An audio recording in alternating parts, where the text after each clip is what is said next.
Hi, I'm Allison from Pennsylvania. I'm going to talk with you about lock-offs. Lock-offs are built-in locking features that are found on some car seats.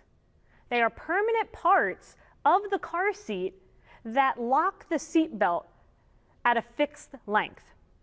You may ask, why do we need lock-offs? Well, if you had a situation in a vehicle where you had an emergency locking retractor, an ELR, and a sliding latch plate, you would need an additional step in order to secure that car seat in the vehicle. If you look at page 19 in your technician guide, there's a flow chart. When you get to step 6, it says, look at the car seat to determine if there are any lock-offs.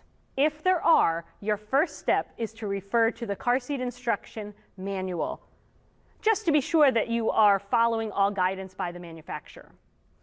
Now, lock-offs may look very different on different car seats. This is an example of a lock-off that can be found on either side of the car seat. Right there. Then you move on to this one. You also have a lock-off right here on the other side as well. This lock-off is one that is actually found in the center right along the belt path. This piece is your lock-off. And then again, another example of a lock-off that is found on the side. You can see shoulder belt lock-off on both sides.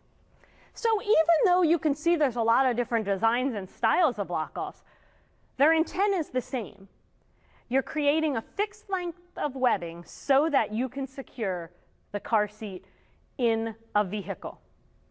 It is important to note that there are many manufacturers that will encourage the use of the lock-off on their seat. So most importantly, refer to that car seat instruction manual to be sure that you're following the guidance by the car seat manufacturer. Good luck. Car seat lock-offs can come in various forms and can be used differently depending on the car seat manufacturer.